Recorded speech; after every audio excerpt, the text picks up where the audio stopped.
নমস্কার, আমি রুম্পা। চলে এলাম রুম্পা ডেইলি লাইফস্টাইলে আরও একটা ডেইলি লাইফ অফ পার্ট নিয়ে। সবাই কেমন আছেন? আমি মোটামুটি ভালোই আছি। প্রতিদিনের নিত্য নৈমিত্তিক কাজ, সকাল থেকে সন্ধ্যা, সন্ধ্যা থেকে আবার পরের দিন সকাল, প্রত্যেকটা কাজ করি বলেই আমরা আমাদের সংসার সুন্দর করে সাজিয়ে রাখতে পারি। যাই হোক, সকালে ঘুম থেকে উঠেই আজকে ফুল পেড়ে নিয়েছিলাম।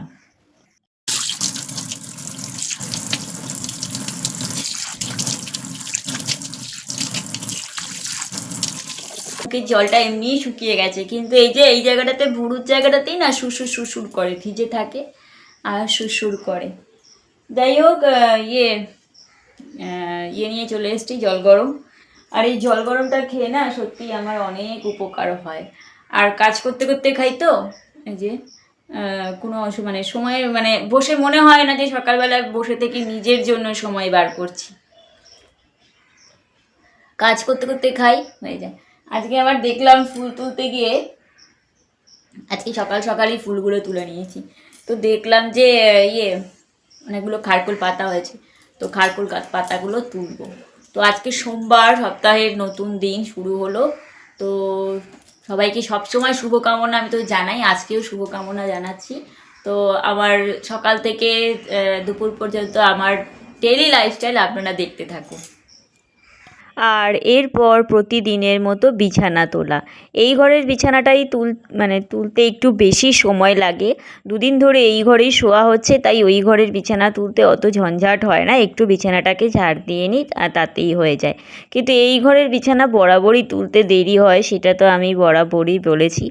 আজকে ভিডিও শেষে একটা অবশ্যই সুখবর রয়েছে, সেই সুখবরটা দেব। বলতে পারি সুখবরই, কারণ কোথাও ঘুরতে যাওয়ার ব্যাপার থাকলে আমরা কম বেশি সবাই খুশিই হই। আজ আর একটা নতুন রেসিপিও রান্না করলাম, যেটা অনেক দিন পরে করলাম। কাঁঠালের দানার ভর্তা। সত্যি কথা বলতে দারুণ খেতে হয়েছে। অবশ্যই ভিডিও শেষে আপনারা দেখতে পাবেন, কিন্তু যখন ভিডিওটা শেষ করেছিলাম তখন তো আর খাওয়া হয়নি, কিন্তু খেয়ে এখন সন্ধেবেলা আমি ভিডিওটা ভয়েস দিচ্ছি, তো সত্যি দারুণ খেতে হয়েছে। আর আমার কর্তামশাইকে জিজ্ঞাসা করলাম কেমন হয়েছে। ওর যখন কোনো খাবার ভালো লাগে ও মুখে কিছু বলে না, খেতে খেতে থাম্ব দেখিয়ে দেয়, মানে আমাদের লাইক যেটাকে আমরা বলি, ও লাইক চিহ্ন দেখিয়ে দেয়। তাতেই আমি বুঝতে পারি যে ওর খাবারটা তার মানে আজকে 1 নম্বর মনে হয়েছে। আমারও বেশ ভালো লাগলো। অনেক দিন বাদে খেলাম এক কথা, দ্বিতীয় কথা মানে নুন ঝাল পেঁয়াজ ফোড়ন যা যা দিয়েছে, রেসিপিটাই চমৎকার হয়েছে, যার জন্যে খেতেও ভালো লাগলো। আমি তো ভাবছি আবারও 2 দিন বাদে করব।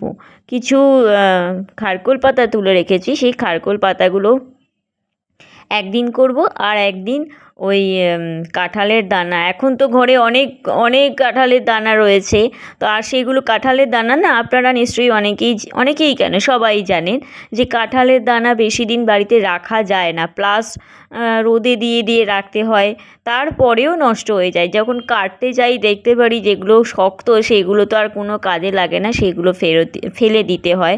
তো যাই হোক, যত যত্ন করে রাখা হোক না কেন, ঘুরিয়ে ফিরিয়ে রোদে দেওয়া হোক না কেন, কিন্তু বেশি দিন রাখা যায় না। আর তার থেকেও বড় কথা, বেশি খাওয়াও যায় না। তাছাড়া কাঁঠালের দানা খেলে, জানি না এটা আমার সমস্যা হয় কি না, অতিরিক্ত কোনো কিছুই খেলে বা কাঁঠালের দানা অতিমাত্রায় খেলে আমার আবার একটু গ্যাস্ট্রিকের অসুবিধাও হয়। সেই জন্য খুব একটা কোনো জিনিসই খুব একটা বেশি খাওয়া যায় না। আর তারপর প্রত্যেক দিনের মতো উঠোন ঝাড় দিতে চলে আসলাম। যেহেতু নানান রকম গাছপালা রয়েছে আর ঘরের সামনে কাঁঠাল গাছ, তাই প্রত্যেক দিন কাঁঠাল পাতাগুলো পড়ে, তাই প্রত্যেক দিন উঠোন ঝাড় দিতেই হয়। এমনিতেই চাতাল করা আছে বলে খুব একটা ধুলোবালি হয় না। সব কাজ সেরে আমি এবার চলে গেলাম স্নান করতে। আর স্নান করে আসার পর তারপরে তো অবশ্যই যেটা আমরা সবাই করে থাকি, পুজো দিতে যাওয়া। তো আজকেও এখনও মাথায় তেল দিইনি, ভাবছি 2 দিন শ্যাম্পু করা থাক, তারপর তেল দেবো, কারণ তেল দিলেই মাথায় ঘাম হয়, আর ওই ঘাম থেকে আবার মাথা চুলকানো শুরু করে দেয়। আবার তো সেই রবিবার শ্যাম্পু করব, সপ্তাহে 1 দিনই শ্যাম্পু করি। সেরকমভাবে আর চুলের যত্ন নেওয়া বা নিজের প্রতি যত্ন নেওয়া হয়ই না বলতে গেলে একদমই। কিন্তু বিয়ের আগে সত্যি সপ্তাহে 2 দিন শ্যাম্পু করা, মাথায় পেঁয়াজের রস টুকিটাকি তেল এসব ব্যবহার করতাম। এখন আর সেরকমভাবে করা হয় না। ওই মাঝে মাঝে চুলগুলোতে মানে চুলটা একটু সাদা সাদা হয়ে ওঠে। যাই হোক, বয়স তো হচ্ছে না আমাদের। আর চুল পাকার ব্যাপারটা বয়সের কোনো ব্যাপার না। অল্প বয়সের কত বাচ্চা বাচ্চা মেয়েদেরও দেখি যে এটা চুল মানে পেকে গেছে। যাই হোক, সেই জন্য মাথায় একটু শুধু তেল দিই চুল কালো করার, সেটাও বছরে 2টো, ব্যাস ওইটুকুই। আর সপ্তাহে 1 দিন শ্যাম্পু করা। তো পুজো দিতেই বসে পড়েছি, পুজো দেওয়াও কমপ্লিট একদম। এরপরে আমি চলে যাব পুজো দেওয়ার। আজকে দেখুন কলকে ফুল দেখলাম 2টো ফুটেছে, একটা মা লক্ষ্মীর পায়ে দিয়েছি আর একটা আমাদের তুলসী মন্দিরে দিয়েছি। আর এই থোকা টগরগুলো এবারে আস্তে আস্তে ফুটছে। এই থোকা টগর এত পরিমাণে ফোটে না, গাছে পাতা কম ফুল বেশি দেখা যায়, কিন্তু বেশ কিছুদিন কেন বলবো, প্রায় 1 বছর মতো আমি ফুল কিনে পুজো দিয়েছিলাম, কোনো ফুলই ফুটছিল না। আর এবার আমি ভাত বসিয়ে দিলাম, ভাতটা একটা ফুট দিয়ে গ্যাস নিভিয়ে দেবো, আর যখন খেতে বসি তখন আর একটা ফুট দিয়ে নিই, এইভাবেই করি। ভাত বসিয়ে চলে এসেছি, আর কি রান্না করব সেটা একটু অবশ্যই দেখিয়ে দিই। মুখে চুলগুলো পড়ে না, মুখ চোখ ভীষণ চুলকায়। রান্না বলতে 2টো মাছ করব কালকে। মাছ রান্না করার পরে 4টে মাছ আরও বাকি আছে, তার মধ্যে 2টো করব। আর কাঁঠালের দানার ভর্তা করব, অনেক দিন পরে করব কাঁঠালের দানার ভর্তা। দেখা যাক কেমন হয়, সেটাই করব। এই যে কাঁঠালের দানার কেটে রেখেছি, আমি একটু টুকরো টুকরো করেছি যাতে সেদ্ধটা তাড়াতাড়ি হয়, ভালো হয়। আর এর মধ্যে দেবো আদা, 2 কোয়া রসুন রেখেছি, আর পেঁয়াজ, শুকনো লঙ্কা, কাঁচা লঙ্কা ফোড়ন। আর টিফিনে যে সেই কালকে মনে আছে বলেছিলাম যে জামাই ষষ্ঠীর আপেল, সে এখনও করতাম, সে কালকে খায়নি, সেখান থেকে আমি নিলাম, আবার ওর জন্য রেখে দিয়েছি। আর এই যে আর কাঁঠালের দানাগুলো আমি ভালো করে সিটি দিয়ে নিয়েছি, প্রায় আমার কুকারে তো 5টা মতো সিটি পড়লো। আর তারপর সেটাকে একেবারে আলু সেদ্ধ মাখার মতন করে মেখে নিয়েছি। মেখে নিয়ে তারপরে বাটির মধ্যেই নুন আর হলুদ দিয়ে দিয়েছিলাম, আর কড়াইতে তেল দিয়ে পেঁয়াজ ফোড়ন দিয়ে আদা রসুন শুকনো লঙ্কা কাঁচা লঙ্কা দিয়ে ভালো করে নাড়িয়ে নিয়েছি। এমনভাবে নাড়িয়েছি যখন যে কড়াইয়ের গা থেকে ছেড়ে এসেছে, সেই অবস্থাতে নামিয়েছি। আর পেঁয়াজটাকে অবশ্যই লাল লাল করে ভেজে নিয়েছি। আর এখানে রসুন আর আদাটাও ঘষে নিলাম। আমি আর শিলে বাটি না, একদমই শিল ব্যবহারই করা হয় না। আমার শাশুড়ি মা থাকাকালীন শিলে বেটে রান্না করতাম, তারপরে এখন আর দুজনের রান্নায় আর শিলে বেটে কিছু রান্না করিই না, ওই ব্লেন্ড করে নিই, ব্যাস ওইটুকুই হয়ে যায়।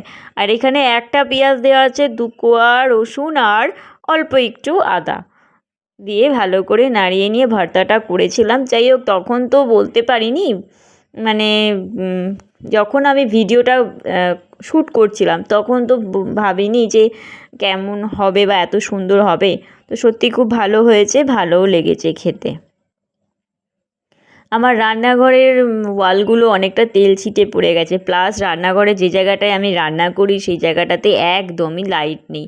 ফোনের পেছন দিকে যে টর্চটা রয়েছে সেই টর্চটা জ্বালিয়েই রান্নাগুলো করি। সেই জন্যেই বা আমার ঘরেও 2টো ঘরেও যে লাইট রয়েছে জানি না, পর্যাপ্ত পরিমাণে লাইটের জন্যে অনেকটাই অসুবিধা হয়, পরিষ্কার দেখাও যায় না, খুবই অসুবিধা হয়, সেটা আমি বুঝতে পারি। তা সত্ত্বেও আপনাদের অনেক অনেক অনেক ধন্যবাদ যে আপনারা এত সমস্যা সত্ত্বেও আমার ভিডিওগুলো যত্ন সহকারে দেখছেন। অনেক অনেক ধন্যবাদ। যদি আমার ভিডিও ভালো লেগে থাকে অবশ্যই একটু পাশে থাকবেন, আপনাদের সহযোগিতা আমার অবশ্যই কাম্য। আর যদি যোগ্য মনে করেন একটু সাবস্ক্রাইব করে পাশে থাকবেন। তো এই যে একেবারে দিয়ে দিয়েছি তেলের ওপরে। রান্না কমপ্লিট। 2টো মানুষের 2টো আইটেম, আর কতক্ষণই বা লাগে। তো চলুন কি রান্না করেছি একটু দেখাই আপনাদের। এত ঘাম হচ্ছিল যার জন্য চশমাটা একটু খুলেছিলাম। তো চলুন দেখা যাক। আর ভাবছেন আমি এইখানে ঘরে কেন বসে আছি, রান্নাঘরে নেই কেন? রান্নাঘরের পাশের বাড়িতে যারা বাড়ি করবে, মানে নতুন প্রতিবেশীদের, তাদের বাড়ি এখনও কমপ্লিট হয়নি। তো ওখান থেকে যদি আমি ভিডিও করি প্রচুর খুটখাট আওয়াজ আসছে, যার জন্য আমি এখানে চলে এসেছি। আর এখানে এসে পাশের রাস্তা, সেখানে সাইকেলের আওয়াজ পাচ্ছি, তো বুঝতে পারছি না কি করব। তো চলুন দেখা যাক কেমন হয়েছে, একটু জানাবেন অবশ্যই কেমন হয়েছে।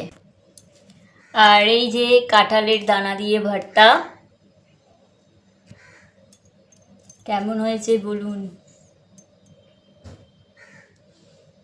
আর এই পাতলা করে, একদম হালকা পাতলা করে মাছের ঝোল, ঝোলটা একটু বেশি রেখেছি কারণ এই তরকারিটা তো, এটা তো শুকনো, এই জন্য এটা একটু ঝোল রেখেছি।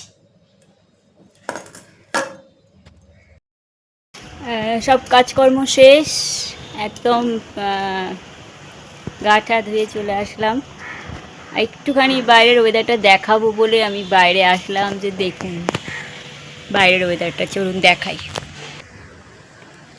এই দেখুন সকাল থেকেই কি বলে, একবার রোদ উঠছে, একবার মেঘলা করছে, রোদ উঠছে মেঘলা করছে, কিন্তু গরম কোনোটাতেই কিছু কম নেই, গরম প্রচুর পরিমাণে গরম। আর আজকে তো জগন্নাথের স্নান যাত্রা, তাই না? তো সেই হিসাবে তো বৃষ্টি হওয়ার কথা, কিন্তু কোথায়, কোনো বৃষ্টির কোনো বালাই নেই, শুধু ওই ব্যবসা একটা গরম। খাওয়া দাওয়া হয়ে গেছে, তো সবই হয়ে, গাঠাও ধোয়া হয়ে গেছে, এবারে যাব গিয়ে একটু এই কি করবো, একটু ফোনের কাজ করব, তারপরে 4:30 বাজলে মাকে একটু ফোন করব। তো বাইরের ওয়েদার দেখানোর জন্যই বাইরে আসলাম। আর একটা জিনিস দেখানোর আছে, চলুন ঘরে যাওয়া যাক। এই দেখুন বিয়েবাড়ির কার্ড এসছে। তো স্বাভাবিক, বিয়েবাড়ি আসলে তো সবারই খুব ভালো লাগে। তো যাই হোক, ভিডিওটা আমি এবার এখানেই শেষ করলাম। সবাই ভালো থাকবেন, সুস্থ থাকবেন, আবার আগামীকাল আর একটা ভিডিও নিয়ে আমি চলে আসবো।